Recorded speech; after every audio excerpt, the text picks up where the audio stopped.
ئێرە ڕادیۆی دەنگی گەلە.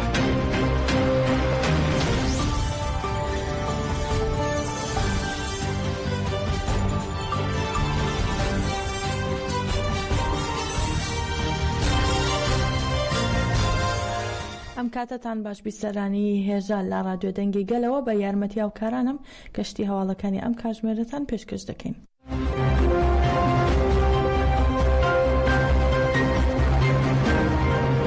لە چوارچێوەی بانگەوازی ئاشتی و کۆمەڵگەی دیموکراتیک ڕێبەری گەلی کورد عەبدوڵڵا ئۆجەلان پەیامێکی بۆ گەلی ئیزەدی نارد. پەیامەکەی ڕێبەر ئۆجەلان بۆ گەلی ئیزەدی بەم شێوەیە: مێژووی گەلی ئیزەدیمان مێژوویەکە کە بووەتە شایەتی کۆمەڵکوژی ئاوارەی زوڵم و ئازاری گەورە، واتە بەو قۆناغ و تاقیکردنەوە نەدا تێپەڕیوە. ئیزەدێتی یەکێکە لەو باوەڕە هەرەکۆنەکان و کۆمەڵگە هەرەکۆنەکانی مێژوپۆتامیا بۆ پاراستنی کەلتور ناسنامە و بوونی خۆیان قوربانی گەورەیان داوە و تراژێدی و کۆمەڵکوژی کە بەسەریاندا سەپێنراوە نەک تەنها لا ویژدانی گەلەکەماندا بەڵکو لا ویژدانی هاوبەشی مرۆڤایەتیشدا باقوڵی جێگیر بووە. لە تەواوی مێژوودا ڕوبەڕووی هێرش بوونەتەوە، بەڵام سەرەڕای هەموو شتێک با بەرگریکردن درێژیان بابوونی خۆیان داوە.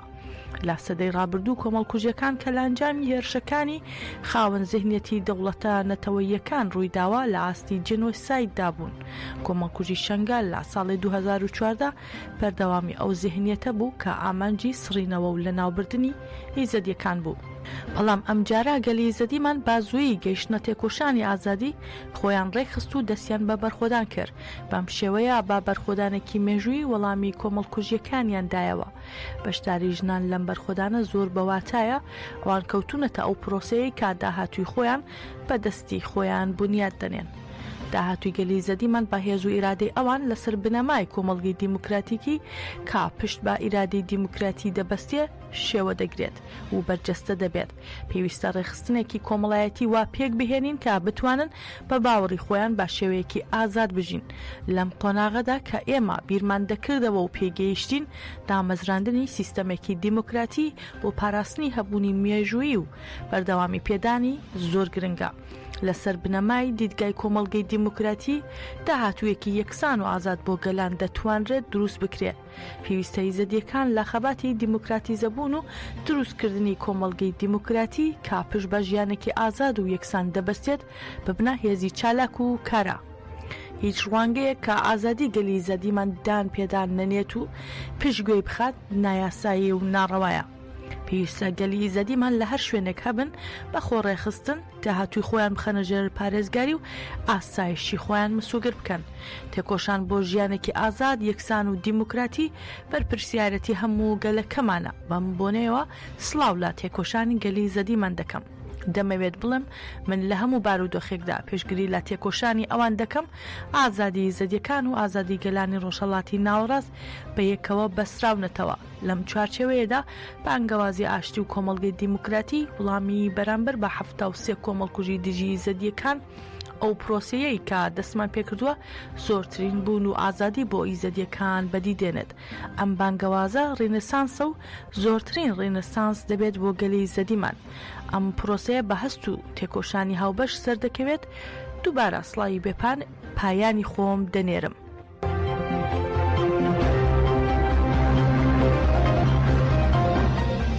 هاوسەرۆکی گشتی دەم پارتی ڕێگەیان بۆ ئەوەی پێشجەژنی نەورۆز دیدار لەگەڵ ڕێبەر ئۆجەلان ئەنجام بدەن شاندی ئیمراڵی دەم پارتی سەردانی وەزارەتی دادی کردووە. تونجار باقرخان هاوسەرۆکی گشتی پارتی یەکسانی دیموکراسی گەلان دەم پارتی لە دوای کۆبوونەوەی فراکسیۆنی دەم پارتی لە پارلەمانی تورکیا وەڵامی پرسیاری ڕۆژنامەوانانی دایە و زانیاری لەسەر دیداری نوێ لەگەڵ ڕێبەری گەلی کوردی خستار و باقرخان ئاشکرای کرد بۆ ئەوەی بتوانن جارێکی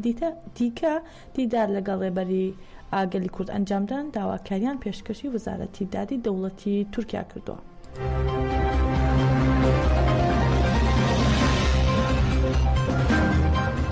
لە پارێزەرانی نووسینگەی یاسایی سەدا ئیبراهیم بیلمەس چەنگێزیرەکلی سوزان ئاکیفا و ئیمران ئەمەکچی بۆەوەی بتوانن موەکیلەکەیان ڕێبەر ئۆجەلان ببینن سەردانی داواکاری گشتی کۆماری بورسا و بەڕێوەبەرایەتی زیندانی ئیمراڵیان کرد. هەروەها پارێزەران بە هەمان مەبەست بۆ بینینی موەکیل لە زیندانی کراوەکانی دیکەیان لە ئیمراڵی عومەر خەیری کونار و حاملەی یەڵدرم و وەیسی ئاکتاش هەمان داواکاریان تۆمار کرد.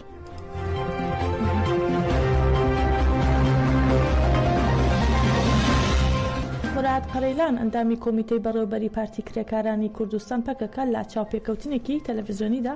سەبارەت بە بەشداریکردن و ئاهەنگگێڕانی نەورۆز بانگەوازی ڕێبەرۆ جەلان بۆ ئاشتی و کۆمەڵگەی دیموکراتیک هەڵسەنگاندنی کرد و هەروەها باسی لە سیاسەتی دەوڵەتی تورکیاش کرد.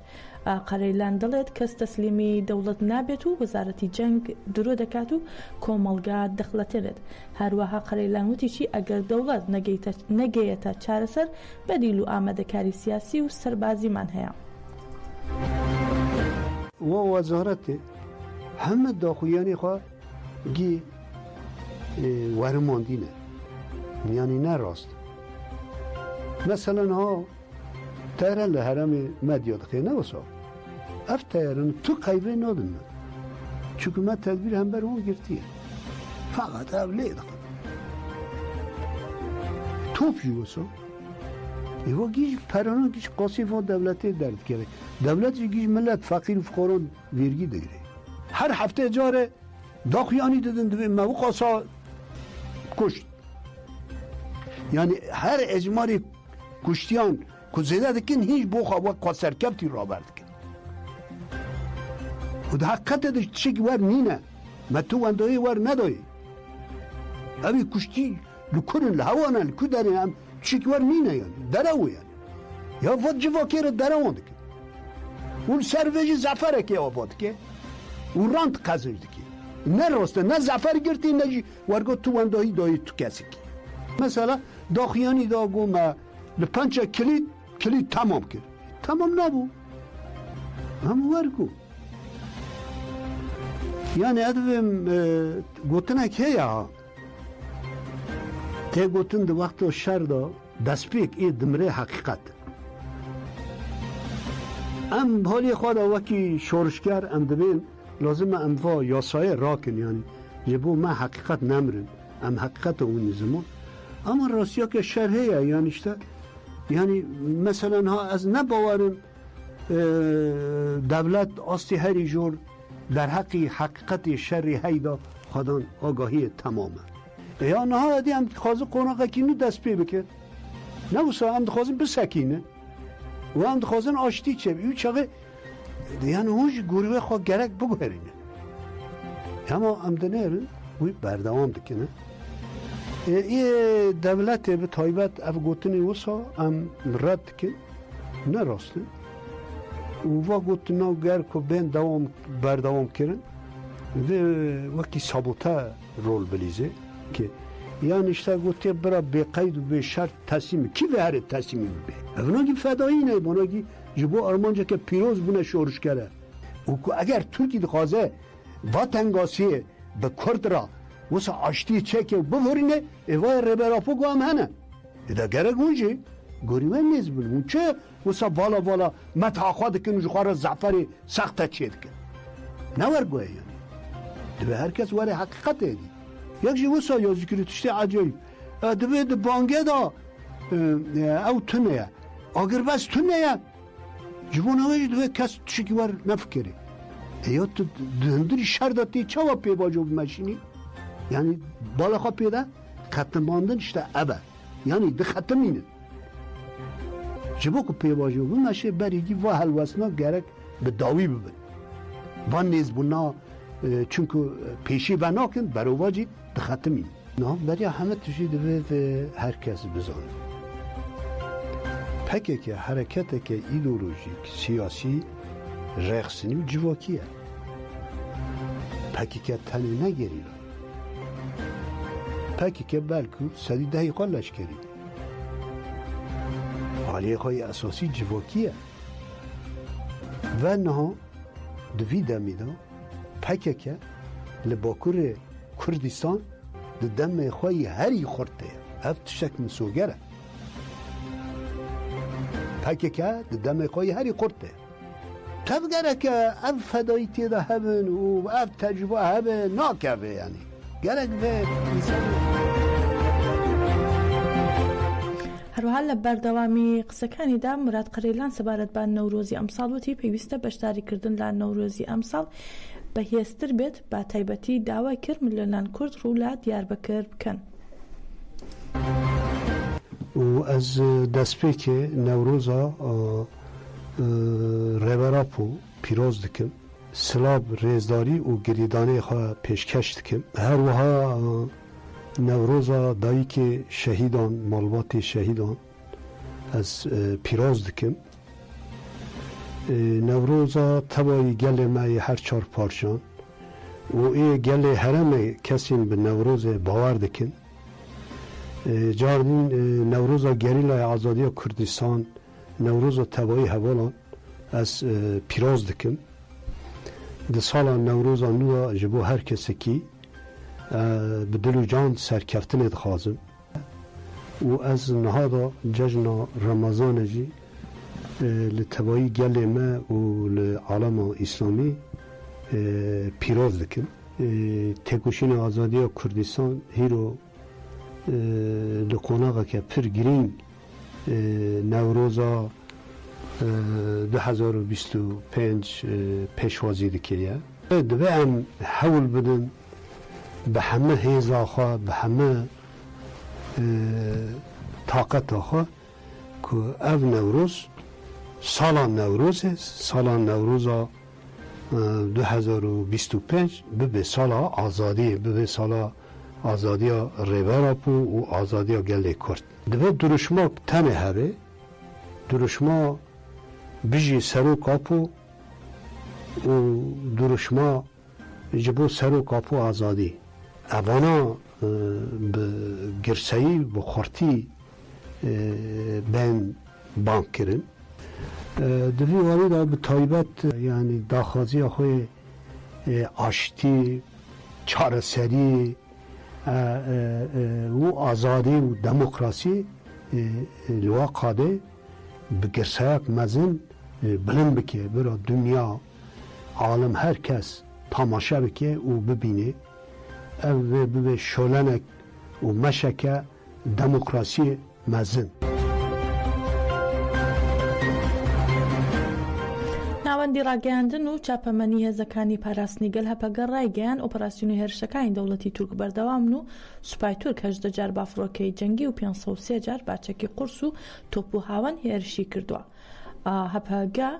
ڕاگەیاندراوێکی بڵاو کردوتەوە و تیایدا هاتووە هێرشەکانی سوپای داگیرکەری تورک بەم شێوەیە لە ڕاگەیاندراوەکەی هەپەگەدا ئاماژە پێکراوە لە 16 ئادار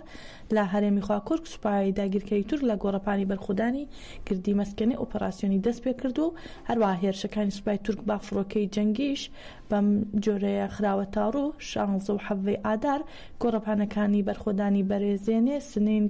کەندەکۆڵان لۆلان 7 جار و لە هەرێمی گارا گۆڕەپانی زەنگەلێ 3 جار و لە هەرێمی مەتینا گۆڕەپانی بەرخۆدانی سەری مەتینا 5 جار و لە هەرێمی شەی دەلیلی ڕۆژاوای زاب گۆڕەپانەکانی بەرخۆدانی گردی ئامێدی و گردی بەهار 3 جار و باگشتی 18 جار گۆڕەپانەکان بافڕۆکەی جەنگی پورتمان کراون. هێرشەکانی سوپای تورکیش باچەکی قورس و تۆپ و هاوەنیش بەم شێوەیە خراوەتە ڕوو. ڕۆژانی 15 و 16 ئادار لە هەرێمی خواکورک گۆڕەپانەکانی بەرخۆدانی بەرێزێنێ شەید شەریف لۆلان سنێن 230 جار لە هەرێمی گارە گۆڕەپانەکانی شاخی ڕەشید کانی سارکێ زیفگێ شاخی زەنگل 29 جار و لە هەرێمی مەتیناش گۆڕەپانەکانی بەرخۆدانی سەری مەتینا شیلازێ بێشیلێ 83 جار و لە هەرێمی شەید دەلیلی ڕۆژاوای زاب گۆڕەپانەکانی بەرخۆدانی گردی ئامێدی گردی بەهار 161 جار و باگشتی 503 جار باچەکی قورس تۆپ و هاوەن پورتمان کراون.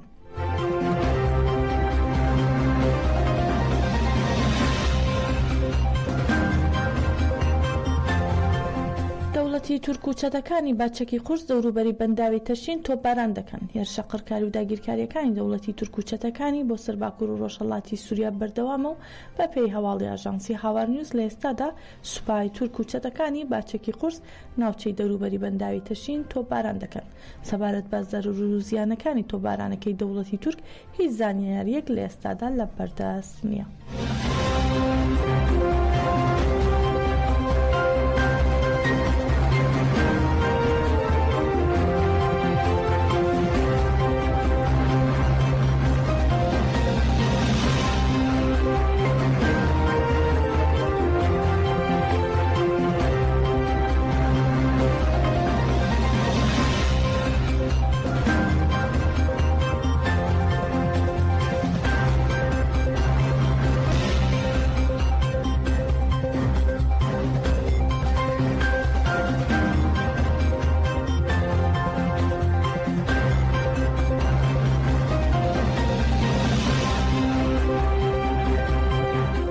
بەڕێزان گەشتینە کۆتایی گەشتی هەواڵەکانی ئەم کاتژمێرەمان بمێنن لە خێر و خۆشیدا دەتوانن لە ڕادیۆشەوە گوێگیری مەراسمی نەورۆز و ساڵی نوێی کورتی لە ڕادیۆ لە باکووری کوردستان بن لە سلۆپی قۆسەر و جولەمێرگ.